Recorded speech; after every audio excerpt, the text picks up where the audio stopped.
Hey there, folks. I'm Matt Hansen, And I'm John Johnson. and you're listening to Planes, Trains, and Comic Books, the podcast where we discuss favorites we've reread,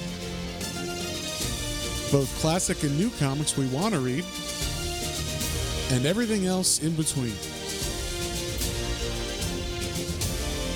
And here's the comic we picked this week. Hey there, everybody. Welcome back to another episode of Planes, Trains, and Comic Books. This week, we read Hookjaw. Hookjaw! John, what is Hookjaw? Well, Hookjaw is about a killer shark. We would say a Jaws-esque shark, 20 feet long. And he has, hence his name, a hook, a spear hook in his embedded in his jaw. Actually, it's a gaff. It's a gaff. Oh, hook, gaff. But Okay. yeah. Pardon me. Get it right, John. It's important. Yeah, this book is a crazy, ridiculous, amazing book. I'm gonna throw that out there. I enjoyed this very, very much. It's one of those historical gems. You know, like sometimes you go back, you try to read Tales from the Crypt, and you're like, okay, like I get why people treasure this, but it's a little hokey, or it's a little boring, or whatever, or too wordy. This was none of that. This book was none of those things. It was extreme. That's the word that best describes this book. It's extreme. It's about, like we said, a fucking shark that eats people. Is a vendetta. Has a vendetta against people, likes the taste of people, and knows it. It knows that's a human. I like those. It also has like a will of its own. Like it remembers certain people and things, and it has smarts at times. And then besides that, just the whole setting of it being from the 70s means that the science on sharks wasn't really well researched yet. So when they say shark facts in this book, they are not correct ever at all. And in fact, they are just either made up or amazingly wrong. It's crazy. Well, this is not a scientifically accurate book for both, like, the animal facts, all animals, or half of the actual, like, the things that they do to, like, you know, the physics in this. The physics, like how, well, the idea of like how electricity works, or how scuba diving works, any of that shit, anything that requires any kind of sciencing to figure out. Yeah, none of that science is accurate in this, and I find that fucking amazing. So and very enjoyable to read. I laughed out loud like 10 times while reading this book. So I will say that this book is 160 pages total, because this is the entire archive of every chapter and book of this comic. So we only read the first 50 pages for this, or we're only going to cover the first 50 pages of this. I actually read the whole book, because I was like, this is so fantastic. I can't just read the first 50 pages. I have to know what happens. So it gets even worse. I mean, like, worse in a good way. Like, it gets even more ridiculous and more absurd, we'll say. So we will say part of this is a product of its time. There is some very blatant racism in this book. There's definitely, like, very, very racist in the second half of the book, after the part that we read. Actually, yeah, you didn't read that, but they go to a Caribbean island where there's black people, and let's just say their accent isn't very nice to them. So there's a lot of stuff like that. Well, even in what we read, like the guy at the beginning of the book, and then the German guy later, it was very much like American. Yeah. The German, no one cares about that, but the there was a Japanese fellow at the beginning where I was like, wow, they just went all out on this guy, huh? So just be aware that this is definitely, I don't even know if this is a product of its time. It's a product of British time. I'll say British that. time, yeah. I don't think, which is a different time of on its own. Yeah, I say that because I don't think some of the way they portray people in this would have been in a comic. I don't know about on like TV or in the mood of like areas around America. Like if you actually went around, did people say these words and stuff? But like in the in the comics in the 70s and from like Marvel and DC, there was not this like well, the racism was different. You know, it was like we look at it now and go, wow, that's racist. But it was like they were trying to have more characters of color, and they might not say the right thing compared to what it was now. But back then, that was like the most woke thing ever. You know what I mean? Like, like you read the Green Lantern, was it the Green Lantern, Green Arrow, you know, book where they're like getting they're trying to help out black people in like inner cities and stuff like that, and the way they talk to them right now wouldn't necessarily be the best thing to write, but back then it was like them trying or whatever. So this is more just like, yeah, we're not even trying, we're just gonna say this guy's bad. But the problem is the narrator says the words, you know, so it's like it's not the character saying the words, it's like the narrator's like, yeah, these people, and it's just like, oh, okay, that's a weird choice to make. So obviously, maybe, and it could be also that maybe those words aren't as offensive in Britain as they are here. You know what I mean? So I don't know. Sometimes that happens where you're like, oh, that word, you know, is really bad here, but not bad over there or whatever. So, but anyway, this book is created by Pat Mills. Do you know who Pat Mills is, John? Okay, Pat Mills is known for writing 2000 AD comics. So he wrote Judge Dredd stuff. He created like ABC Warriors, I believe. I actually met him. Okay. I met him at Comic-Con when we went one of those years in San Diego. Awesome. And he signed my ABC Warriors book. So he is the creator. I'm assuming he came up with the idea of this book or something. And then he didn't write any of the scripts. So all the racism stuff, we're going to blame that on Ken. I don't know who Ken Armstrong is. So but he wrote the scripts. And then the art is by a bunch of different people.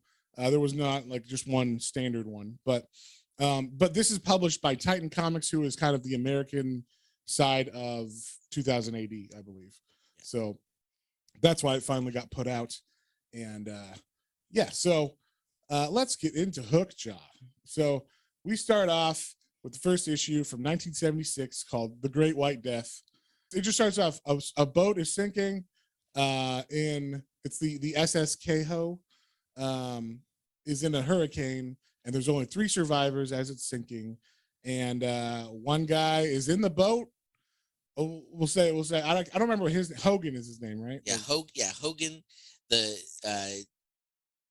one character is Haki. There's a Japanese fellow named Haki, and then there's another white guy who's in the water. I don't remember what his name is. Burns. Okay, yeah. So Hogan pulls Haki out of the water, and he's like, "Oh yeah, you know, there's enough for everybody in this boat. We got to get the other guy." And he's like, "No."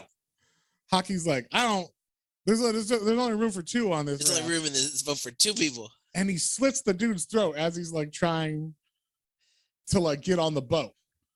And then Haki's like, "You got a problem with that, Hogan?" And he's like, No, it's fine. It's your raft. He's like, "Yeah, you're lucky you were up here before that guy." Yeah. So it wasn't even it was literally like, "No, this boat's only big enough for 2. Screw that guy." Even though it's not, it's definitely like we're looking at this boat. You can definitely put like 4 people minimum. Yeah. I mean, if you had to, you could survive with a little bit more, but yeah, I'm sure 4 people could fit on it fine. And so, but this is the origin of Hookjaw. He is up here in Massachusetts area, it says, because what? No. This is, they have their hurricane. They were going from Boston, Massachusetts to the. Oh, I guess I read it wrong. Yeah. Okay. Well, it says it spawned. Well, the reason I thought that is because it said it spawns in the Caribbean, but now it's gone out. It deserted its territory, its home territory, and now it's out wherever these people are. So I don't know where that is, but so they, it's a baby Hookjaw now. There's a baby great white shark. It's not a full grown, but it's like it was now and it was hungry. So it sees the boat and it attacks the boat. It doesn't even like bump it, or it literally just jumps out of the water and tries to flip it over. And they're like, "Oh my God, this shark!" And the Japanese fellow, Haki, is like, "Well, I don't want to be shark food, so what I could do is push you over the boat or over the edge into the water, and then the shark will bother with you, and then I'll, get out here away from it. So he does that. He pushes the shark out, and they see a tiger shark as well came in, right? So the tiger shark goes to eat it, and it kills the guy. It kills Hogan, and the sharks kind of fight with each other a little bit, and then magically there's a helicopter there, like from the Coast Guard or something, and Hackey's like, "Oh my God, save me!" or whatever. I finally got out. And they lower a rope to him, and they don't do a very good job. I think now they lower people down, right? Yeah. Just climb up this ladder. Yeah, this might be why they lower people down. I don't know, because they lower a ladder down. The guy's hanging on the ladder, and Hookjaw's like, "I'll give me some of that leg," and like, and it's just like, yeah, he doesn't actually say that, but like, he's like, he's still hungry, and so he jumps out of the water, grabs the guy's leg, bites his leg off, and then he also kills the tiger shark that was stealing his food. So then. Then like later it follows the ship, or the Coast Guard helicopter, finds the Coast Guard ship. It's following them on its way to New Orleans, and then they're still in the hurricane, and the boat is hitting these hard waves, and it flies over the edge, or this guy is on the deck and flies over the edge. And this I thought was like, what? I don't know why, but they use hammerheads in this as well. Like, I don't know why they use hammerheads. Hammerhead sharks are not. They're naturally peaceful. Yeah, they're not naturally peaceful, but they're also not like man-eater. Their mouths are like the size of a dog bowl or something. Yeah. So, like, it's not very big. Not like a great white, where you look at that, you're like, yeah, he's fucking gonna swallow you whole or whatever. So it's because it's got a weird head, and they're like, we don't like different things. Yes, pretty much. So so this guy gets his arm bit off by the hammerhead, and then this is the other thing. The Hookjaw does not, play well with other sharks. So he just starts attacking that hammerhead, like, get the fuck out of here. That's like, my guy. He says, I tasted human blood. I want the human. Yes. So there just happens to be a rescue boat like that launched in time to catch him. And so they throw grenades. Yeah, they throw grenades, just straight grenades. I don't know how the Coast Guard has grenades. I don't know. But they throw grenades to scare him away.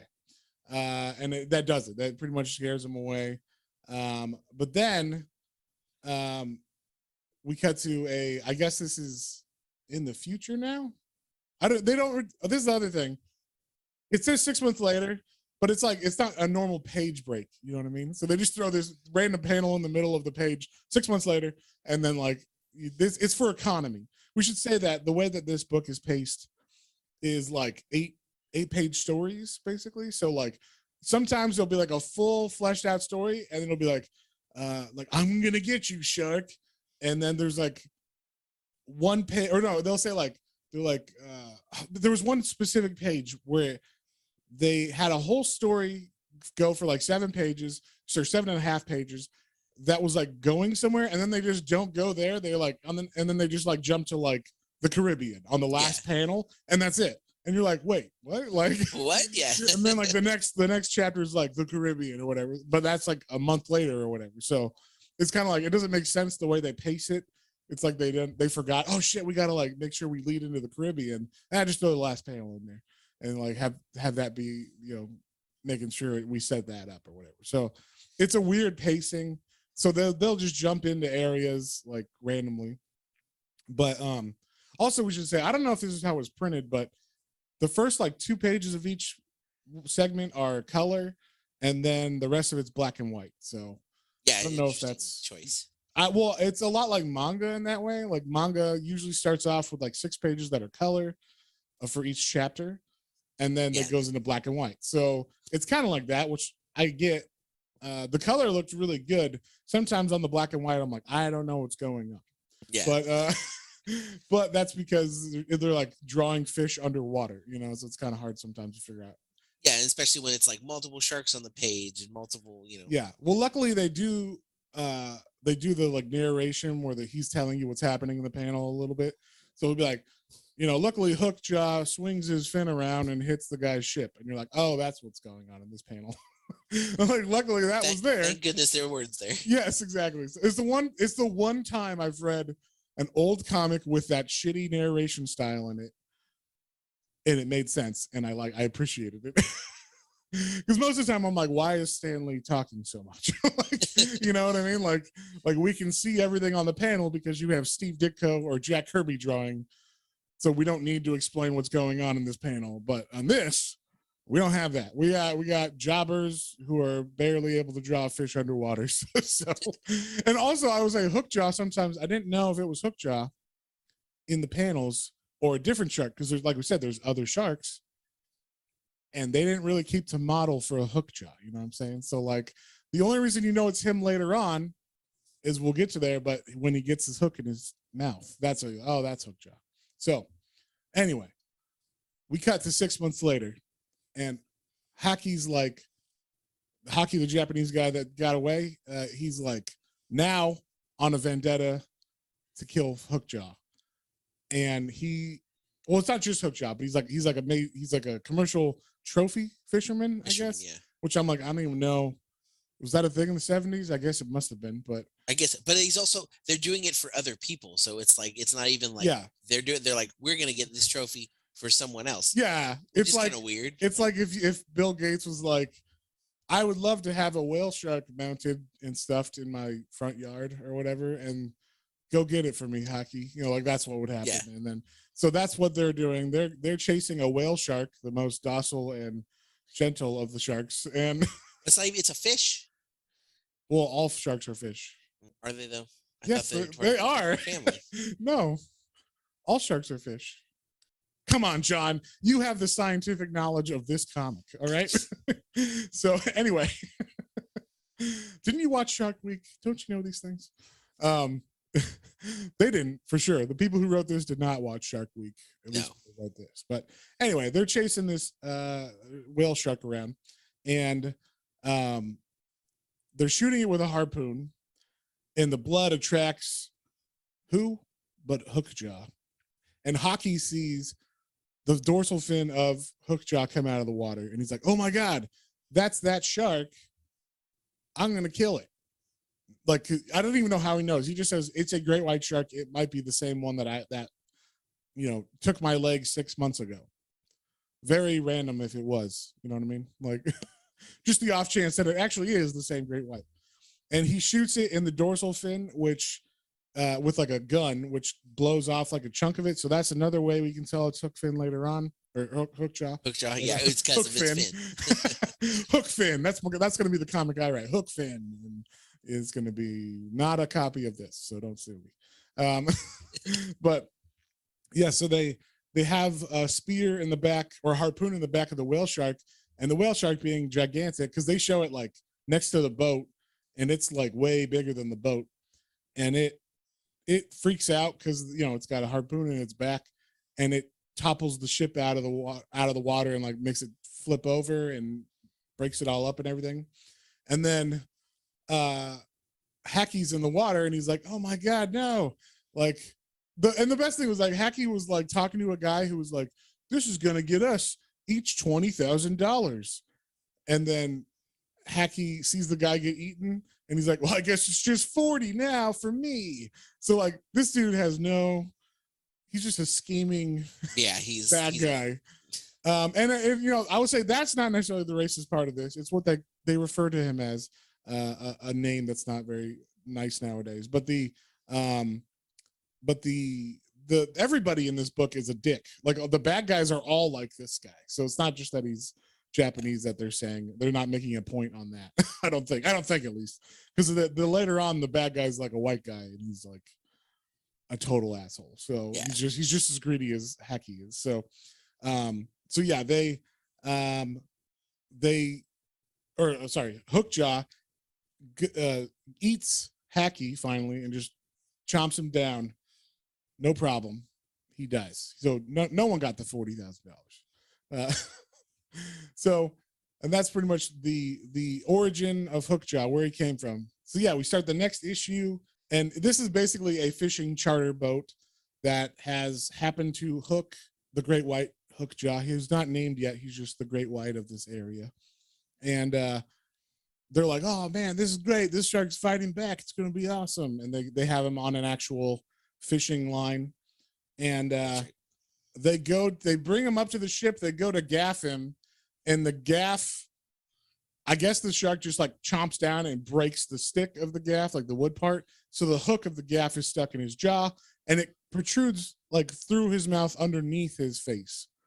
So he's got not only his mouth teeth, but he's got this giant like gaff barb sticking out of the bottom of his jaw.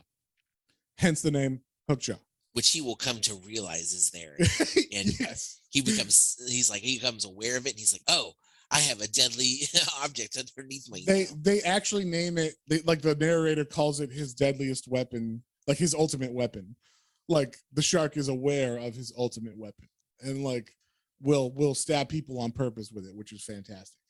So that's how he becomes Hookjaw. Is he, this is almost as good of lore as like Jason. How did Jason get his hockey mask and his machete and all that shit? And it's like you have to wait. You got to get to the issue or the episode or the movie where he gets it. You know what I'm saying? Like this is why is this called Hookjaw? And finally they reveal because he's got a fucking hook in his jaw. So and not just a regular hook, a giant gaff hook. So yeah. Anyway, Hookjaw, eats those people, and he knocks one of the guys out, and then out of the into the water, and then eats him. It's the guy that got the gaff in his face, and then he proceeds to keep swimming and realizes, hey, there's an oil derrick close by, and so he starts to attack the divers that are working for the oil derrick, and he literally just murders these fucking people. Like, the one thing that was great is the ability for people to move underwater is ridiculous in this, because like they will just be like in their head they'll think I'll just slip him, and like somehow they move to the side in water. There's not really a way to do that because you can't push off anything. Yeah, they either have like fins on their hands and feet so they can move that fast or something, or they can force field push water or some shit. But like somehow they actually move. But one guy in this first page where he's attacking all the divers, he goes and he punches the shark, and he's like, that'll scare him off. And it does. For some reason he punches the shark in the face, and it actually makes the shark go like, I don't like that. Well, yeah, you know it messes up all their things. That's what they tell you. You just punch a shark, and it messes up their sensory things, and they're like, Maybe that's where this came from. Maybe someone read this and was like, that's real. That's the other thing. I feel like they wrote this being like, we'll say, the most accurate data we have, but also who cares if we make it up about sharks and stuff, because it's just stupid kids reading this. Yeah. And then there's like there's just a whole generation of children that read Hookjaw that have all these incorrect shark facts.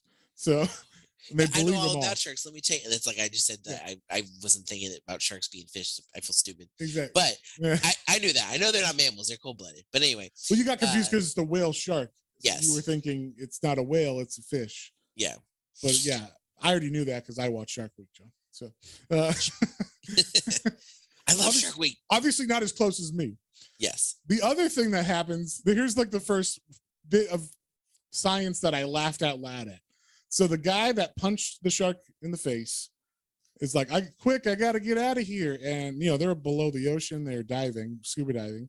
So he runs up, or he swims up, I should say, up to the surface. And they're like, his buddy's like, oh no, he's panicking. The decompression will kill him. He's been in the deep too long.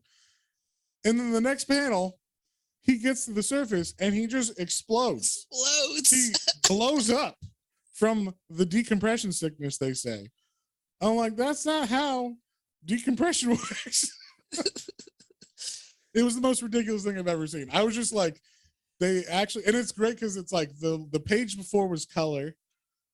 And then you turn the page when he's going to explode. And of course, because they couldn't show some of this stuff in color. So I'm sure they had to plan, like, what can we show in the colors parts? And it's like a shark ripping off an arm, or a shark, just blood in the water, or whatever, or the shark's fighting. But then whenever they get really gory, they just make sure it's in the black and white section so you can't, there's no blood or whatever. Also, it says that this book was banned in Britain. I don't know if how long, or if it, was and then wasn't, or what. I don't know what happened, but apparently in the 70s this was too salacious. Too much. Well, yeah, some kids reading that and it's like, oh my gosh, what? Mom. Some fucking narc. Just, Mom, this shark book is bloody. So this is where we meet the main cast of this book. Finally, we've established who Hookjaw is, how he got his hook in his jaw, and now we're introduced to the two main characters, I guess would say. The bad mean guy who's like the head of the oil derrick. He's the owner of the oil derrick. Red McNally. He's the oil rig boss. And he actually owns the rig too, because he says like later on, like, my oil, it's my oil. You're trying to steal it from me and all this stuff. So, but he does not give a fuck about people's lives or anything. He's like, if someone dies, he'll just be like, why don't you go jump in and fight Hookjaw now? And they're like, but I would die. He's like, and like he doesn't care. All he cares about is securing his oil and making sure that it is flowing, I guess. So he tries to shoot at Hookjaw but misses. And then there's a guy who's like, I guess I don't know what the fuck he is. The main diver or something? I don't know what the fuck he is. Did they give him a title? No, I never see a title for him. His name is Mason. Mason, yeah, but I don't know. Yeah. And later on, the oil rig. Yeah, there you go. I don't know. I don't think he's the first mate though, because they always argue and hate each other. So I feel like he's an outsider. Like he was brought in as part of the dive team. Yeah. And then that didn't work out or whatever. So, but Mason and him don't get along. And I was gonna say later on, Mason in like the next story arc that you didn't read, he's called like the aqua sports coordinator at the place. So I don't know, like it's either at like this lagoon on an island or whatever, that he's like a resort town or something, and he's the aqua sports coordinator or whatever. So I'm like, okay, I don't know what that is, but all right. So yeah, anyway, him and Red, the oil rig guy, always arguing, and they hate Hookjaw, but they can't do anything about him because and Red can't understand why don't you just go kill him, even though Red tried to kill him and missed with his gun. This shark will not die, and in fact other sharks come around because so many people get bloodied from this one shark that the scent in the water, it just attracts them. So and I will say at the beginning, we didn't mention this, but when he bites off Hockey's leg, that's why he follows specifically Hockey. It's because he's like, I like this man flesh.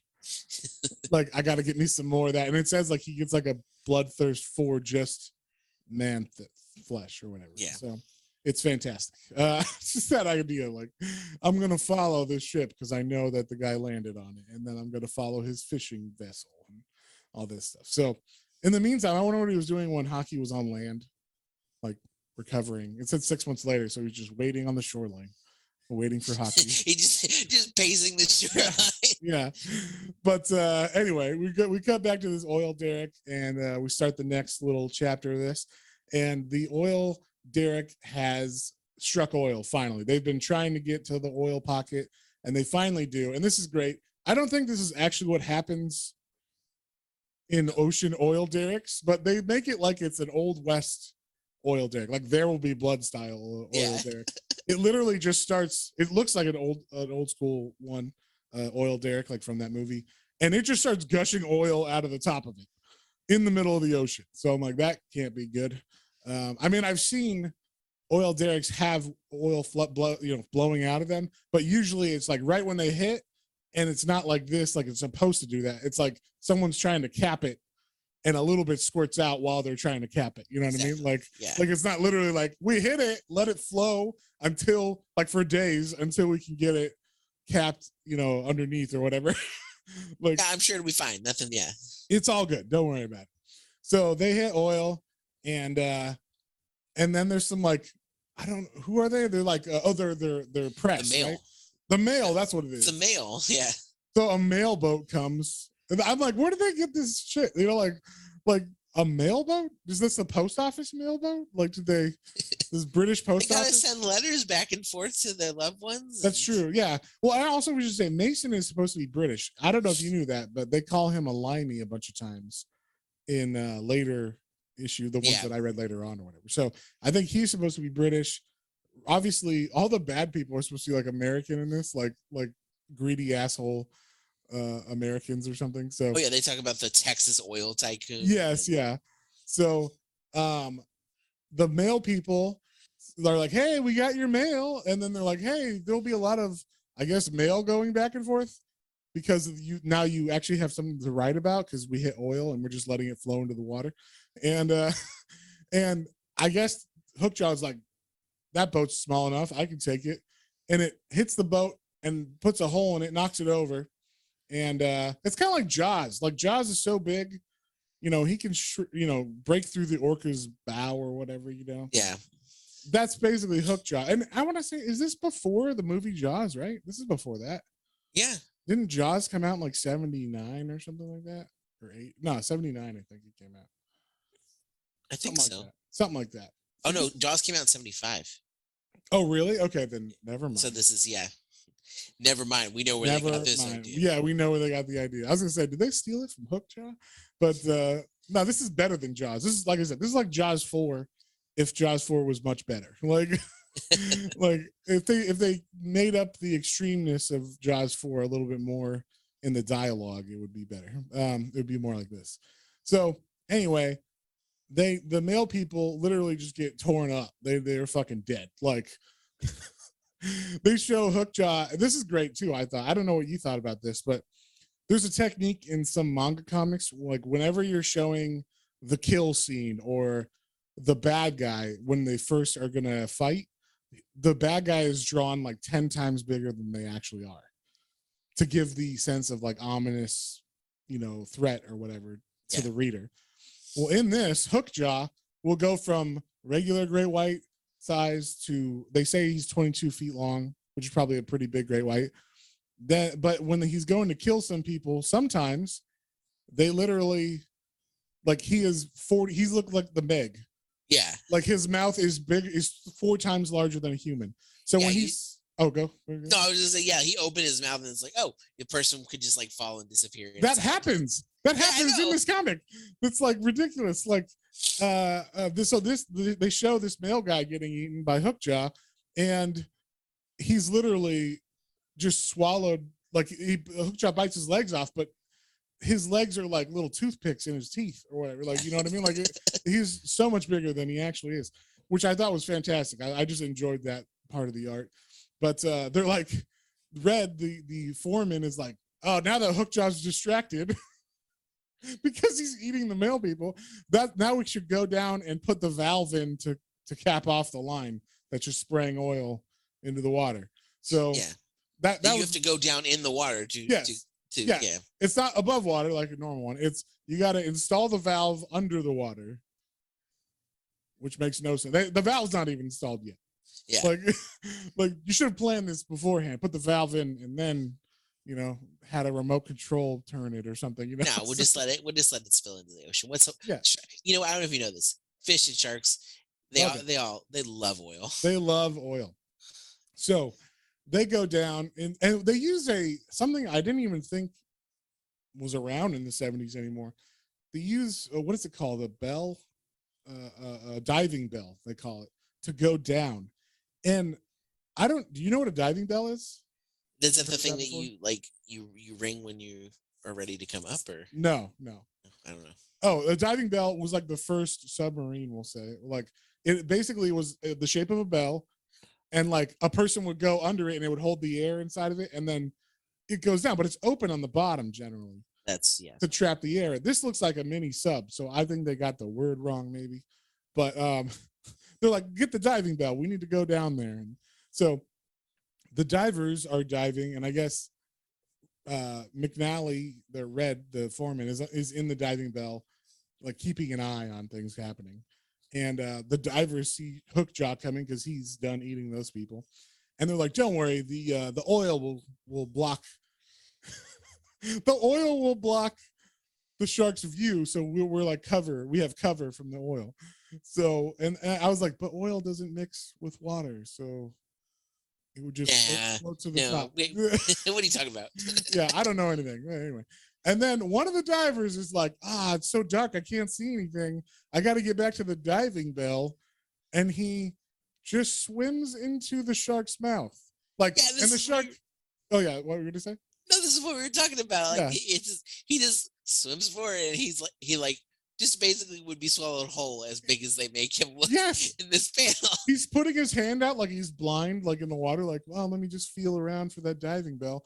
And then the shark's just like, oh, like I'm like, this is like Jonah and the whale style right here. So Yeah. So anyway, the diving bell eventually gets its line broke by Hookjaw, and then the people are like stuck in there, and there's just a bunch of shit where they're like like the people were stuck in there, they get out, or Mason gets out with a couple people, but every time Mason gets out, he's always like the only guy that makes it. Yeah. He's like the main character. So yeah. I love that he still works for this guy. He's like, he's like, oh man, I made it, and I can't believe you let all those people die, McNally. And he's like, well, yeah, because my oil. Now get back out there. Now get back out there, or I'll feed you this, Hookjaw. And he's like, all right, I will. Like, it's just like, bro, you can just like call someone and leave, right? Like, there's got to be a phone, or you could write a letter and just stick it out for a couple weeks until someone comes to get you.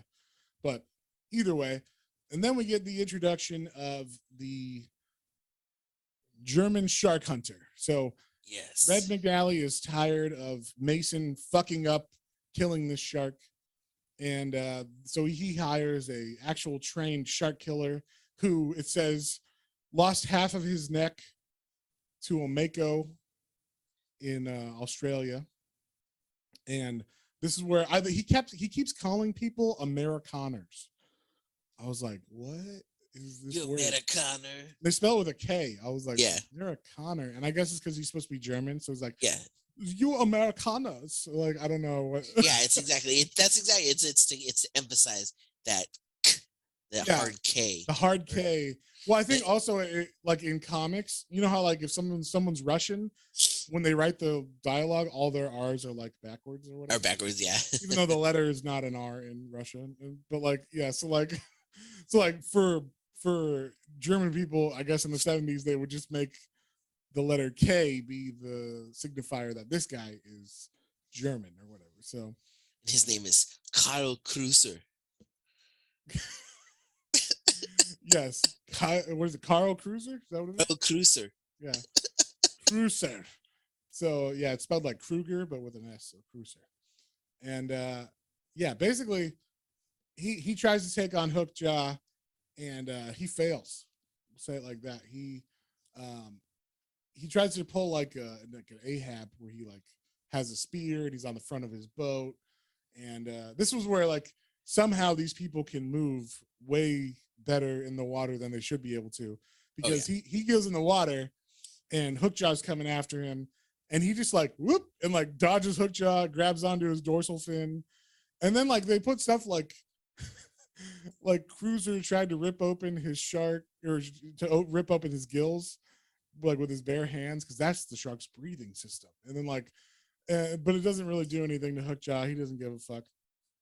And luckily Kreuzer gets saved by Mason, and then Mason's always in the water with these people too. Like you said, he keeps going out with everybody, and then he's like, whoa, that was a close call. It was close. I almost died. Sorry for those other people. Again. Yeah, he's always like, man.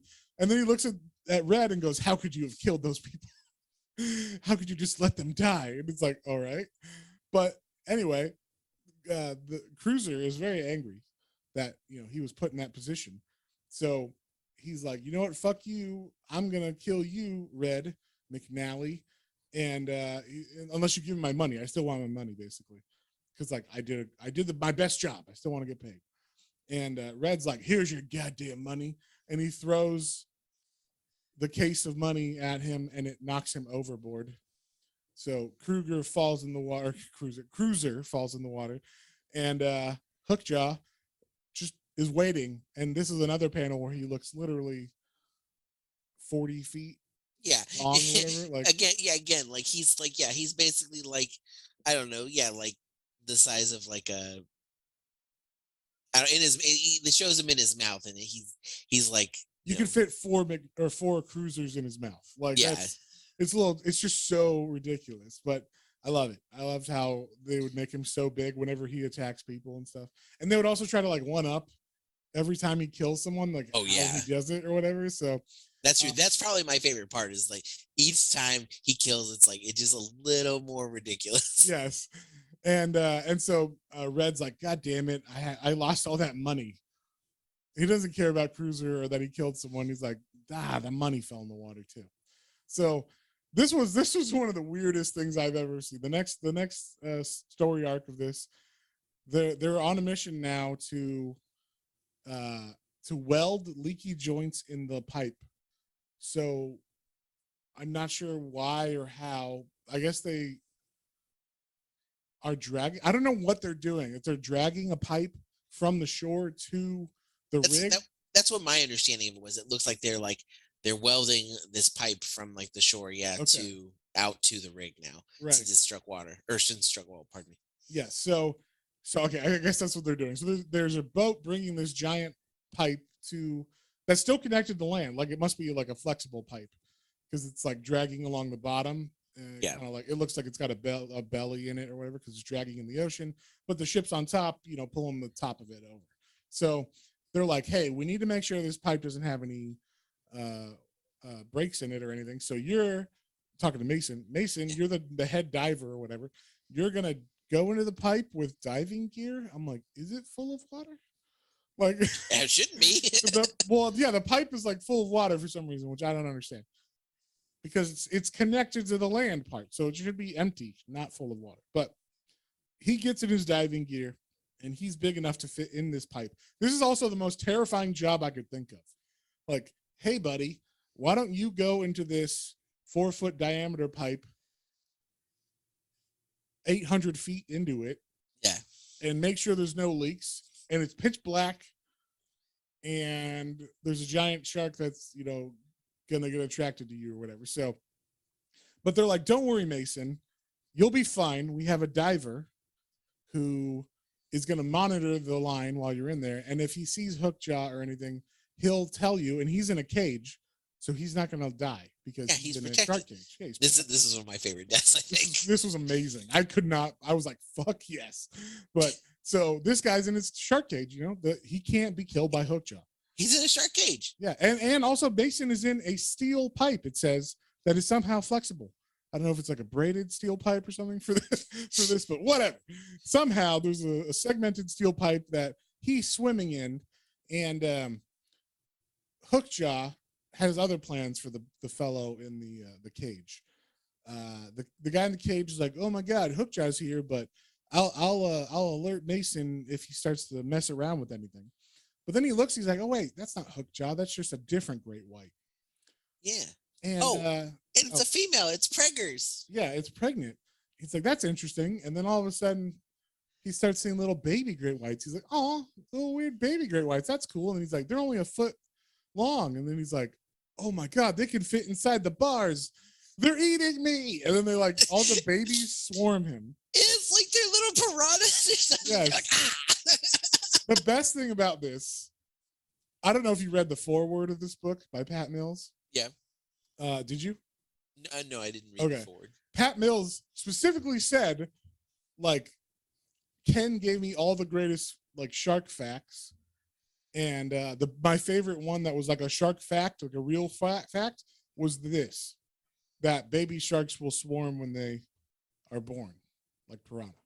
And I'm like, I don't know if that's true. At least the way they show it in this. Like, I've never heard of it. Not this where they like eat the flesh off of the bone and like leave a skeleton, basically. Yes. Like piranhas. No, like I've seen baby sharks. Like, I've seen things of sharks get, and like they like have like with like fish, like little schools of fish. They get bored Right. and stuff, but not, not a human in the water, whatever. So it just looked awesome though. There's just, oh yeah, they're eating him alive. He's like, and the greatest is like his thoughts, because he's underwater.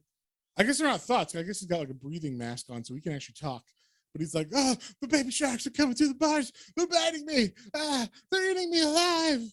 Like, get me out of here, for God's sake, get me out. And then like by the time they bring his cage up, he's just like a pile of meat. There's no face anymore or or anything, no limbs, just like the breathing apparatus on a pile of meat with the air tank. So it's fantastic. It's pretty awesome. yeah. But then they're like, oh no, Mason's stuck in the pipe by himself now. Like, he's all not going to be able to be warned by if Hookjaw's coming. And of course, Hookjaw's like, what's that noise in the pipe? And so that's where I was saying, like, why does he have his like fins on and his diving apparatus, like his air tanks? The pipe isn't full of water, I don't think, at least originally, because you see as Hookjaw breaks into this pipe while he's investigating, water flowing into the pipe. So I'm not sure. He had it just in case. That's he was wearing his flippers while he was working. Just walking. Yeah, in the pipe. I don't fucking know. But anyway, maybe they just couldn't convey it easily in a drawing, and they're like, whatever, that's close enough. This is for fucking kids. Who gives a shit? So I guess that's probably what it was. But like Hookjaw breaks into this pipe, which the pipe has gotten much larger compared to what it looked like before, so it could fit Hookjaw's face and this guy Mason in it at the same time. But Hookjaw keeps trying to bite him, and he's kind of stuck in the section, like in the side of the pipe. His face is in there, like arr. But Mason is just like 4 feet away from him, and he's like, I know what I'll do. I'll take my torch and I will burn his face by. And this is weird because you're like under the water in the pipe and you can't get out anywhere. You don't know how long the pipe is from to the boat, right? Yeah. So he takes off his breather and he's like, I'll use it like a flamethrower, like the air, the oxygen and everything. And he says the mixture of oxygen and helium ignited underwater. He ignites the mixture of oxygen and helium. I have a couple questions. I was just like, wait. Oxygen and helium? Is that where did they use helium in air tanks back in the day? I was like, I thought it was oxygen and nitrogen. That's what I thought. So I'm like, one, that's not the correct gas for that. Two, helium don't burn at all. So that's not a mix at all that would work. And then three, they're underwater. And I get that maybe the torch is made to burn underwater because it's using whatever chemicals that they underwater well with. But like, and even that I have questions about. But I'll give them that. I'll suspend disbelief for the underwater welding. But how does the oxygen tank ignite? So like that doesn't make any sense how it ignites underwater. But anyway, he's able to scare Hookjaw off with the oxygen tank flamethrower. And also get up to the surface with one breath of air that he had. From like the bottom of the bottom floor where they were. Yeah, he actually got out of the pipe like through the hole that Hookjaw cut into it. So he gets out and then he's got to decompress because he just went to the surface right away. So he goes to like a chamber he doesn't explode. He just goes to regular decompress. Then something, what happens? There's I can't remember why. There was just an explosion on the rig. Just an explosion. It's just later and then a random explosion on the deck of this. Exactly. It happens. It happens. All right. It does. The oil rig, there was a spark, and like we said, there's just oil flowing all over the place on this oil rig. So it ignited the oil, and as it blows up, some people get thrown overboard or whatever, and one of them, there's also divers underneath trying to still shut off the oil. This is the next story arc. So we've had like 3 story arcs in a row where the oil has just been flowing like constantly for, I don't know if this is 15 minutes, a half hour, 4 days, a month, I don't know. Weeks, yeah. Yeah. So, but anyway, now the oil derrick has ignited and is on fire, blowing. At least the oil, I guess, isn't flowing into the water because it's just burning, putting CO2 in the air. So, so the people underneath in the ocean trying to shut off the pipe again, they feel something that goes around them, and they're like, "What the hell?" And they turn around, and it's a giant squid. It's a giant squid. and this is John. You want to explain? Yes, because this is my favorite scientific fact in this. The giant squid gets them in his tentacle grasp, and they're thinking to themselves like, "Oh no, he's gonna get me." He pokes a hole in one guy's stomach. No, wait. But I will say this. So it would be a little bit more forgivable, the bad science in this, if it was the guys saying these things to themselves. Like, I hope he doesn't bite me with his poison beak or whatever. But it's the narrator. The narrator puts a little box that says giant squids kill their victims by injecting fluid into their stomach, which liquefies the intestines. Yeah, like they're underwater spiders or something. Yes. So I've never heard this fact before. And it's not true. But it's amazing. I've watched Blue Planet. I've never heard this before. Right? David Attenborough has never once mentioned this. Oh my God.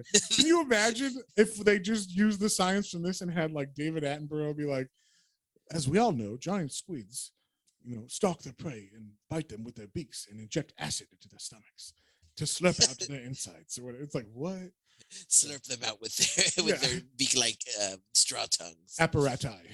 So ridiculous. So anyway, like you were saying, the squid bites one of the guys and like gets liquefied in front of the other dude, and the other guy's like, "Oh my God, like it's disgusting." But in the odd turn of events, Hookjaw comes to save the day for these divers because I don't know about save the day. He's like, I want them humans for the initial save the day. You know what I mean? Yeah. he is the king of this territory. This is his fucking oil derrick. You get out of here, you giant squid. So he starts to fight the squid. And the squid actually like does a pretty good job tangling him up. It looks like he might lose, But Hookjaw, this is where I think this is the sequence where he realizes his true power. He stabs the squid in the brain with his hook. And I think this is where he realizes, fuck yeah, I have a hook. Because then he uses it a lot more after this issue. But yeah, like we said, he kills the squid and the diver gets away. I don't know is it Mason? Is Mason the one? God damn it. Mason's on every part of this. He lives every time. So Mason is the diver that gets away. Also, he punches him again. He punches Hookjaw in the face, and that makes the shark go away, which is great. I was like, wow, he's able to punch Hookjaw now. That's the thing. Like I said, in this panel, Hookjaw looks like he's the size of a pretty small shark, a 12-foot shark or something, compared to a 22-foot great white. Yeah. So he's able to punch Hookjaw like, yeah. And then like Hookjaw's like, my nose. And then like swims away like, oh, you fucker, he punched me in the nose. Like, so Mason gets out. But like we said, it's on fire. The derrick is. And they can't close that valve. And because of that, it actually like blows. Like the whole thing explodes. So now you have all these people fly off into the water, and Hookjaw is actually aware of this, and he's waiting. He's just mouth open, cooked humans flying into his mouth. He's like, human barbecue. Yes. So they come up with the idea to have you ever heard of this before? To blow up? Yes. I hadn't heard of it, but like it seemed familiar to me. But I was like, wait a minute, how are they going to put out fire with more fire? More fire. I knew about this because there's a John Wayne movie from I think it's from the 50s called, or maybe the 60s. It's called Hellfighters, and it's about guys who go to oil derricks that have caught fire and are just burning. And the only way to put them out, because you can't use water because the water just burns away because the oil is too hot or whatever. Yeah. So you have to use TNT to make an explosion in the middle of the fire, which takes all the oxygen out of it for like a second. It blows away all the air, and that puts out the fire.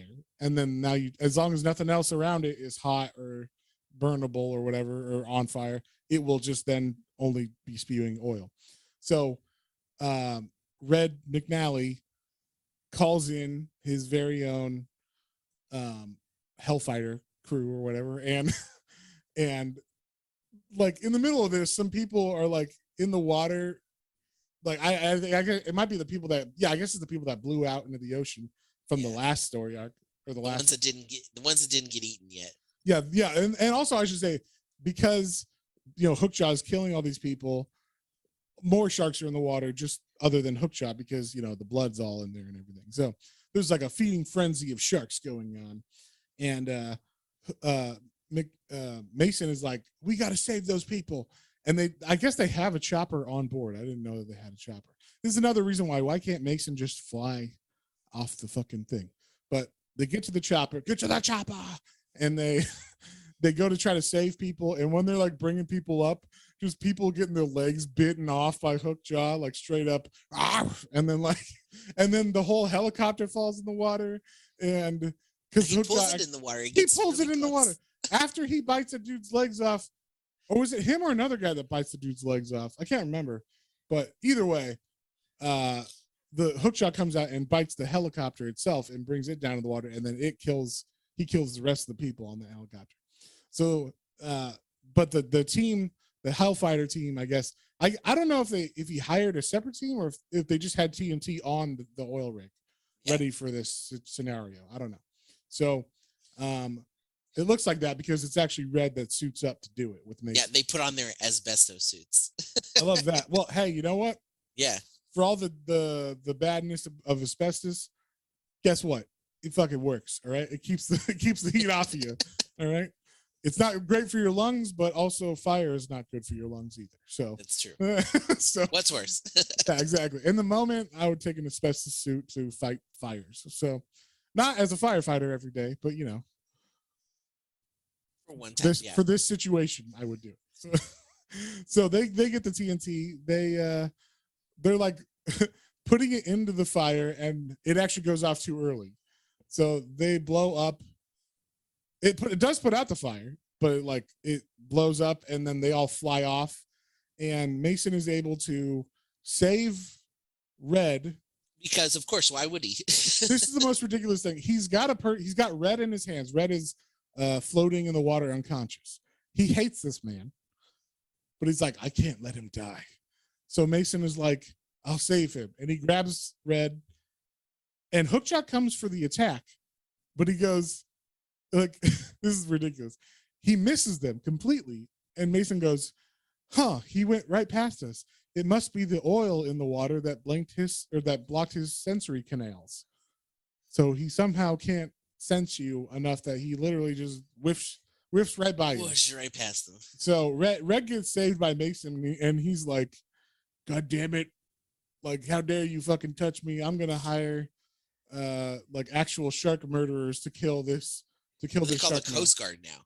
Oh, it's the Coast Guard. That's right. That's what the Coast Guard's going to kill. The reason why I thought it was shark murderers is because, like I said, the Americans in this are kind of terrible. So the Coast Guard captain is literally like, I've killed everything in this ocean, and I love murdering fish. And so they're like, the Coast Guard comes and they throw like chum in the water, and then they're like, throw the charges in the water, blow them all. Yeah, they throw depth charges in the water, and Mason's like, you'll kill everything in the ocean, and he's like, that's the plan. Ha ha ha. We're the Coast Guard. We hate sea life. And so it's like ridiculous how evil they make him. And so they're like killing all these sharks. They blow the head off of another great white, and it turns out it was the female great white that gave babies earlier. We find out later, those were Hookjaw's babies. We didn't know that at the time, but they blow Hookjaw's wife's face off. And he is blind with rage. He is blind with rage. And he realizes, you killed my wife, and he fucking attacks the boat. They're like, hey, is that the right shark? They're like, hey, it must be. There's only one great white around here. And they're like, nah. Like Mason's like, no, I don't think it is. Like we can't see his face, but there's no fucked up dorsal fin or anything. And right when they say that, Hookjaw like bursts out of the water. He's pissed off. It was the blood of his mate that he can smell. And he goes and he flips over the boat that they were in. And well, he almost does. They try to get a shot off first. They're like, get the machine gun. Yeah, they actually have like a Gatling gun on the front of this Coast Guard ship, which I thought was great. And they start firing. They start fucking shooting at him, and they're missing. They're not very good shots with this. And it doesn't matter. The shark jumps up and swallows the captain and the gun whole, it says. And that pretty much is the end of the Navy being there. Red and of course Mason get out of there. Like I said, I don't know why Red is able to survive all this shit. They have to. His bloodlust has to grow for Hookjaw, and true. That's true. Like they're like ultimate. Like they're gonna head on head. Yeah, he's like the Ahab of this book. Yeah, or something. Like he's got to be the antagonist of the antagonist. You know. So, and I guess Mason is like the enemy of my enemy is my friend. You know? I was hoping Hookjaw, when he ate the machine gun, was gonna get like it stuck in his mouth, and then have like oh my god, and a machine gun. Oh my god, that would be amazing if that happened. I think you just wrote a new Hookjaw comic, John. So this really did feel like Axe Cop or something. You know, like the from the mind of a 5-year-old. About what would happen if a rogue shark was going around. It's a little bit more structured than that, but like, you know, when you read Axe Cop and it's like he's a cop with an axe and he's got a dinosaur, T-Rex pet partner or whatever, you know, and it's like, okay, you know, you just kind of flow with what's going on, but it's got that same like surrealism, I guess you'll say, because you have to suspend belief so much about all the facts and everything that the shark can do and does. This next part of this is also ridiculous. There's like a storm coming, a hurricane coming, and a plane gets struck by lightning and crashes down next to the oil derrick. And everybody on this plane, like the plane doesn't fall apart when it falls in the ocean. It stays completely intact because they're saying like don't breach the windows, we're airtight or whatever. So like when this airplane hit the water, it hit the tower, the derrick on its way down, and I guess it just slightly coasted into the water and stayed fully intact. So there's a stewardess who's trying to keep everybody calm, and there's one guy specifically who's like, stewardess, I'm Herman J. Rosenheim, president of the First Bank of Ohio. I'm very important. I want to talk to the pilot and give him a piece of my mind. And this is the greatest fucking reveal ever. So he says this, and she's like, no, you can't talk to him. Just sit down. Don't panic. I'll get the captain. And we turn the page. She goes into the captain's quarters, or the quarters, but it's the front of the cockpit, cockpit. She opens the door to the cockpit, and fucking Hookjaw has just is munching on the captain's face, like just full body. Pulling. And just right through the window of the plane, like, hey, Captain. Yeah. So that I guess happening allows the sharks to get into the cabin a little bit, but they're like smaller sharks. They start rushing in, and then they start eating people, and there's all this crazy shit happens. But basically, the plane is still sitting on top of the water ish. So I don't know. I mean, like the nose, I guess, is in the water. Is that what's going on? Yeah, the nose. Now it's starting to do like a front sink a little, but there's still pressure in there somehow. And this is the most unsciency thing possibly in this. So Hookjaw is waiting outside. All the people that are in the cabin, which is still pressurized, are looking out the windows as they're sinking, and they're like, "Oh my God, there's sharks looking in the windows at us!" Like, I'm gonna eat you. You know, like they're picking out their meals or something. And Mason had actually got onto the plane before it went under. So he's inside the cockpit, and he's like, or he's not inside the cockpit, but he's inside the main area. And he sees an axe on the wall. Why is there a fire axe on a plane? You need a fire axe on a plane.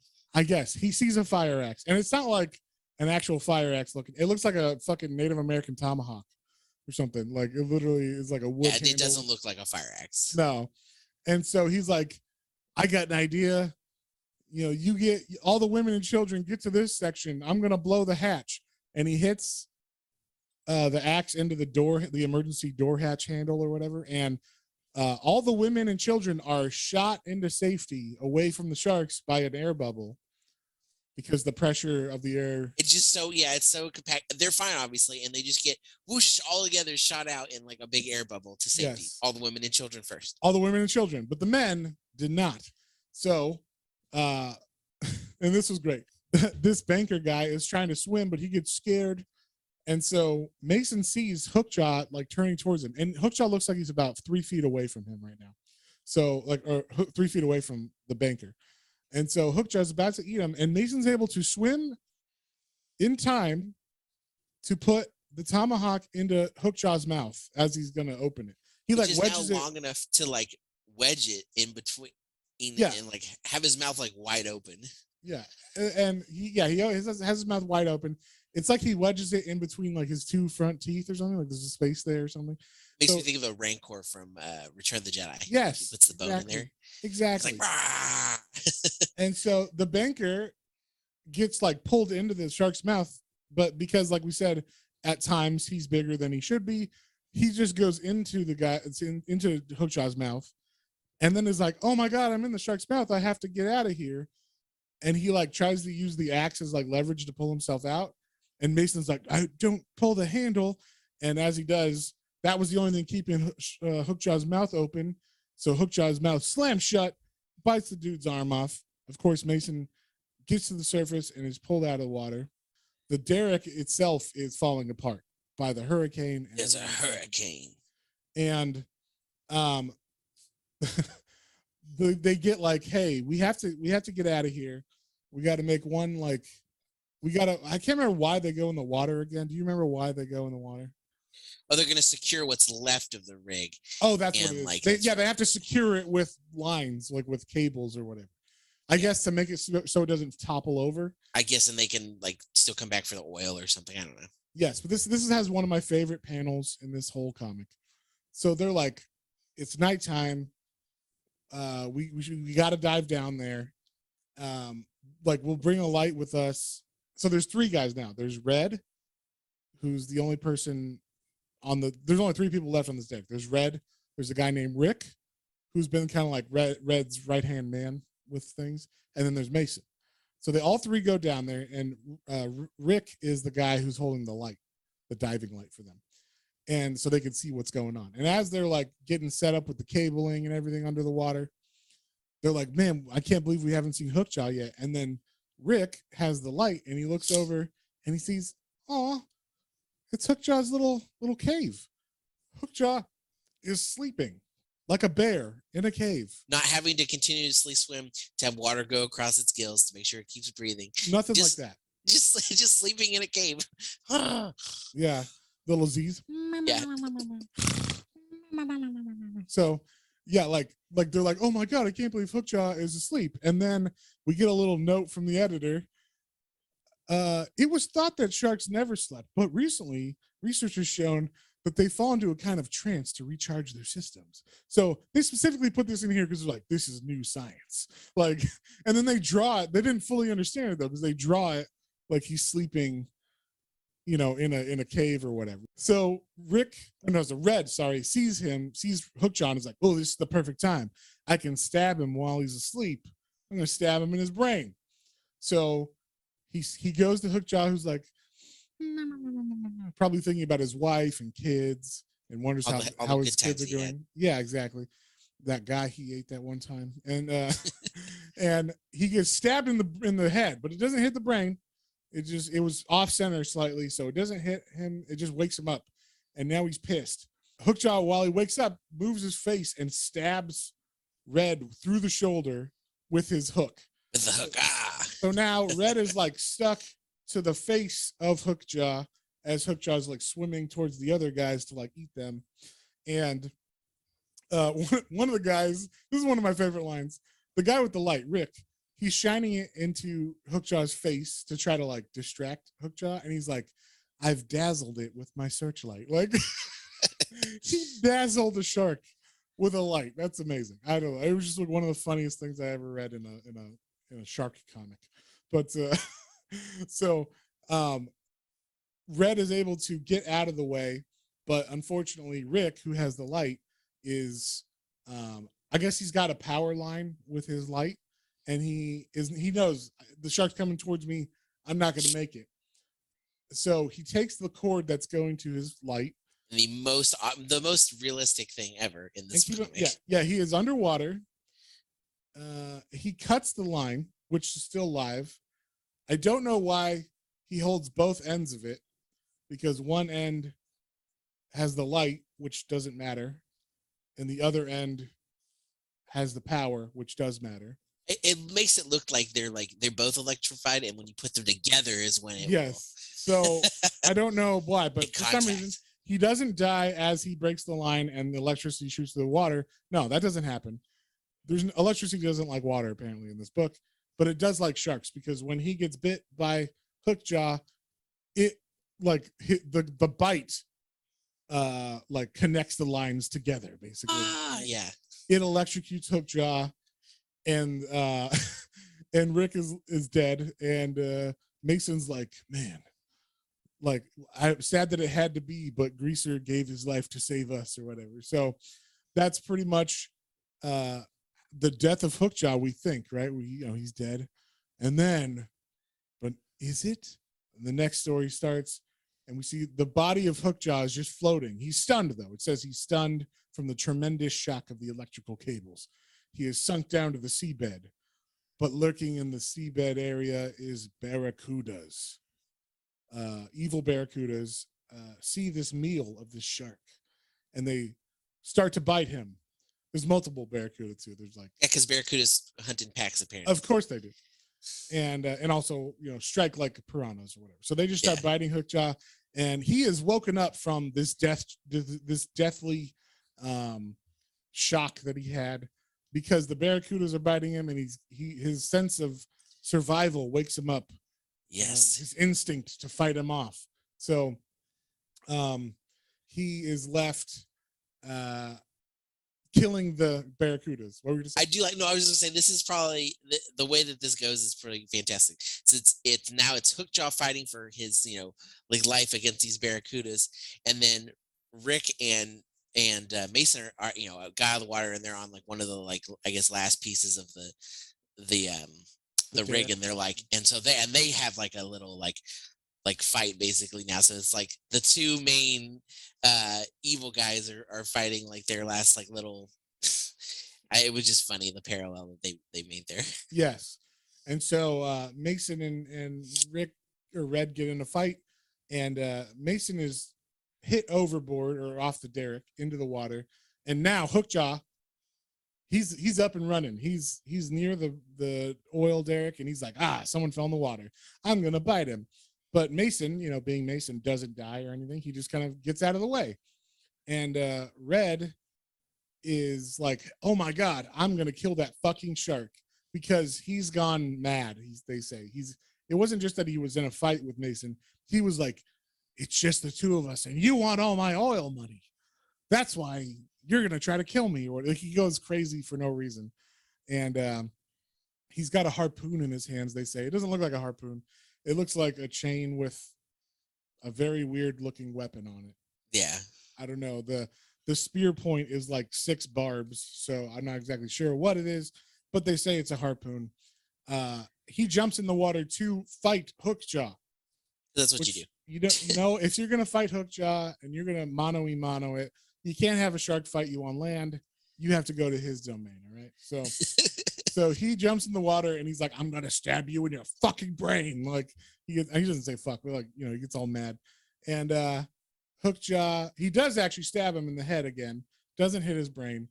But Hookjaw, when he's pulling away, the chain gets wrapped around Red's foot, and then Hookjaw begins to pull him around.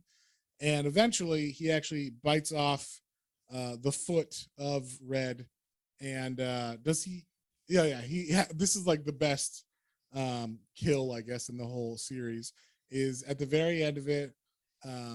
Mason actually he gets like hurt by Hookjaw as he was dodging, and he gets cut by the hook on his stomach. Yeah. And so he's bleeding out, but he's not dead. And he happens to find a chunk of wood. He's just sitting on the wood waiting, and just so happens, a ship or a plane flies over, and it's a water landing plane, and they land and save him. But in the meantime, we see Red is just going hog wild on Hookjaw. He's bleeding out from that, but he's able to like rodeo himself up on top of Hookjaw. He's on, and Hookjaw keeps coming out of the water like a fucking whale or something. I don't know why he's like letting Red breathe, but he could just be dragging him under the water, no problem. So Red's like, I'm gonna kill you, and he keeps stabbing him with the harpoon. Like, he pulls it out of his head, stabs him again, pulls it out of his head, stabs him again. And then at the very end, the harpoon is gone. He dropped it or something, or it's stuck in Hookjaw's head. And Red's like, I don't need a harpoon to kill you. I'll do it the only way I can think of. And he says that he's not going to let the shark take him like the others. And he puts his hands on either side of the shark's jaws as Hookjaw's trying to eat him. And he like tries to hold the jaws back. And he does. It says, I can't hold much longer. So like he's able to hold a shark's jaws open for at least strong. A limited piece of time. Yeah. Well, he is an oil man. Yeah. Like he's a roughneck, we call them, So he but he can't last that long, because eventually his arms give out, and he literally when Hookjaw bites him, he must have been pushing really hard to resist, because all of his limbs burst off of him. Like his whole body is crunched and everything bursts out of him. Yeah, so the panel's fantastic. He explodes, and then Hookjaw it says, soon all was left was the ruins of the rig and the great white shark Hookjaw. So he is victorious. And then we get this little thing, this little note, author's note, the last thing in this book. Sharks cannot be tamed. They cannot be domesticated. They cannot be herded into game parks, and they cannot be exterminated. Jacques. Yeah. So it's like, wow. Okay. All right. And that's the end of the book. Yeah. So pretty amazing. John, what did you think? What would you give this book? I loved it. I love the back and forth. I love the ridiculous, not scientific stuff in this. I loved the, like you said, sometimes the black and white was a little hard, especially if there were multiple sharks or weird, like swimming angles. But this was like this is like a bad movie. It was a bad comic that was just so bad. This would be an amazing movie. And the rights to this movie can't be that hard to get, they can't be that expensive. You know what I mean? We should get the rights to this. I would be down to make this movie. But I loved everything about it. It was pretty fantastic. I'm gonna give this an 8. Like, this was just a fun read. Wow. Yep. That's amazing. This is just a fun read. I want more. I really want, like, we're definitely reading the newer one now. Yeah, we want to read the new one for Shark Week this week. So, because there's like a new one that was written in like the mid 2000s or late 2000s or 2010s, I mean. And so, I think we'll do that for Shark Week this year, just for funsies. And I can't imagine I don't know how you top this, you know what I'm saying? So I feel like it's going to be like the more serious version or something, where I'm like, I don't know if the more serious version works compared to this one, but yeah, so I'm going to give this one, now that you said an 8, I'm like, it kind of was an 8. I had a blast reading this. So yeah, I'm going to give this one an 8 too. I think we both enjoyed it. I loved the scientific nonsense that was in this book. And just like the straight face that it told you too. It was like the narrator saying, well, we all know that sharks love the taste of man flesh or whatever. And you're like, what? Like no. I forgot, there was one fact that I really wanted to say. I don't think it's in this one, but it's in the next story. The next story arc, when Mason's working at the resort town or whatever. There's some line where some woman's like, I don't want to get eaten by sharks. And they're like, don't worry. Sharks only attack men. 90% of all shark attack victims are men. So like, you don't need to worry, woman. And I was like, what? Don't worry your little head. What? Like, if sharks know I don't like women, that guy though, I'm gonna eat the shit out of him. So it's like, what the fuck? Just the facts of this book are amazing. And then the science behind like scuba diving and fire and how physics works sometimes just doesn't make any sense, and it's fantastic. So I would recommend this book for anyone who wants to read. Maybe like, this is a really good book to read an old comic. You know what I mean? Because like a lot of the old comics we've read are really hard to get through because there's so much text and dialogue and thought bubbles and narrator, text. But this, and I feel like, this, for the time, this was a really rare thing, had like, just enough narration, just enough thought bubbles, just enough dialogue to get across what they were trying to get across. So this would actually be like a good one for someone who's not really in the mood for like a serious book, but like to give someone as like, if they like sharks or they like kind of silly books or whatever, like this would be a great read for that, I think. So other than the racism, if the racism in this book is quite extent in the later on chapters after this story arc. So like I said, the resort town has some African American people that are natives that work there, and actually they're kicked off out of there by the evil owner of the resort, who is also American. So another greedy American is the bad guy of this resort town, and some of the African Americans have very, very, very racist accents, and they write them out in. So yeah, it's one of those things. But yeah, that's pretty much it for Hookjaw. Next week, what are we reading, John? Next week, we're reading Chainsaw Man. Heck this yeah. is another one that you were like, oh man, it's like so bad it's good kind of a Potentially. read. So that's what I've heard. I read it, and I read it when I read Fire Punch, and I thought this is also a book we should do on this podcast. So we're gonna read Chainsaw Man Volume 1 next week, and so if you have any comments, questions, or suggestions, feel free to email us at planestrains.comicbooks, all one word, at gmail.com. Don't forget about our YouTube channel exclusives. We got a lot of good stuff coming out. We got our Twitter, Instagram as well, and our coffee. If you if you like to have everything in one place, you can subscribe there. And if you so choose, you're welcome to donate to us. We got some extra tiers, some extra fun stuff only for subscribers now. So definitely check that out. kofi.com/Planes, Trains, and Comic Books, all one word. Yep. And we will see you guys on the next one. On the next one. Bye.